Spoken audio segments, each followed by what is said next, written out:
Doctor Rishikesh Meena लिखते हैं, आरक्षण की वजह से ही देश बर्बाद हुआ है। यदि आप मानते हैं कि आरक्षण की वजह से ही देश बर्बाद हुआ है तो फिर यह पोस्ट सिर्फ आपके लिए ही है। जरूर पढ़ें। लश्कर भी तुम्हारा है, सरदार भी तुम्हारा है। तुम झूठ को सच लिख दो, अखबार भी तुम्हारा है। तुम जो कहो वो सच, हम जो कहें वो झूठ। मुल्क में नफरत का ऐसा तूफान मचा डाला है। कुछ बुद्धिमान बोलते हैं कि आरक्षण ने देश को बर्बाद कर दिया है। अब आप बताइए कि देश आजाद होने के बाद 14 व्यक्ति देश के राष्ट्रपति बने, उनमें से कितने आरक्षण वाले बने? 15 प्रधानमंत्री बने, उनमें से कितने आरक्षण वाले बने?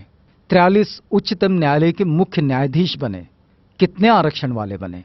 19 मुख्य चुनाव आयुक्त बने, उनमें से कितने आरक्षण वाले बने? देश के जो बड़े घोटाले हुए उनमें कितने दलित घोटालाबाज है? बताएं जरा। अब ये भारत देश में कितने दलित लोग ऐसे बड़े कारपोरेट घरानों के व्यवसायी है जो देश की अर्थव्यवस्था को प्रभावित कर सकते हैं? अब आप बताइए, देश को बर्बाद कौन कर रहा है? अगर संभावित ब्लैक मनी वालों की लिस्ट देखे तो कोई आरक्षण वाला नजर नहीं आता। तो फिर देश को बर्बाद कौन कर रहा है?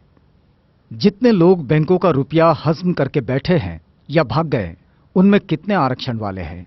शायद कोई नहीं। तो फिर देश को बर्बाद कौन कर रहा है? बड़े बड़े ठेकेदार जो सरकारी ठेके लेते हैं, रोड बनाते हैं, सरकारी बिल्डिंग्स बनाते हैं, उनमें कितने आरक्षण वाले हैं? तो अब मिलेगा 1 या 2%।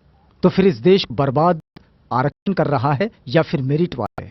जब ब्लैक मनी लिस्ट में एक भी नाम रिजर्व कैटेगरी के लोगों का नहीं है, सारे नाम जनरल के हैं, फिर भी कुछ बेवकूफ कहते हैं कि देश को रिजर्वेशन वाले बर्बाद कर रहे हैं। सच में इससे बड़ा जोक कोई और हो ही नहीं सकता।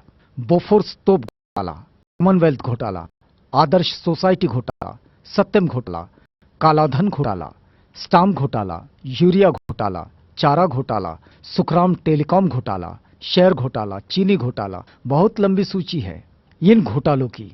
ये सभी घोटाले क्या आरक्षण प्राप्त लोगों ने किए हैं? बताएंगे इसमें किसी दलित का नाम? कब तक बेवकूफ बनाते रहोगे? और हाँ, फिर भी हम लोग अपने हुनर और काबिलियत से थोड़ा सा आरक्षण का सहारा पाकर क्या कामयाब होने लगे? आपके पेट में मरोड़े उठने लगे? जिनको अपनी थोथी मेरिट पे घमंड है और आरक्षण से परेशानी है, वो अपने बच्चों को 5 साल वहां पढ़ाए जहां गरीब बच्चे अभाव में रहकर पढ़ते हैं। फिर देखना सारी मेरिट हवा न हो जाए तो कहना। और यदि कुछ तथाकथित उच्च वर्ग के लोग ये कहते हैं कि वो किसी से भेदभाव नहीं करते, तो उनसे एक ही सवाल है, क्या वो दलित परिवार से रोटी बेटी का रिश्ता करने को तैयार है? जातियां खत्म करने को तैयार है? अगर नहीं तो फिर मान लीजिए अभी आरक्षण खत्म नहीं होना चाहिए।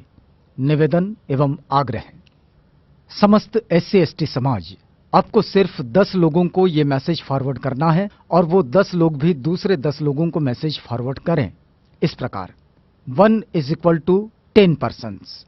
ये 10 लोग अन्य 10 लोगों को मैसेज करेंगे और इस प्रकार। बस आपको तो एक कड़ी जोड़नी है, देखते ही देखते पूरा देश जुड़ जाएगा।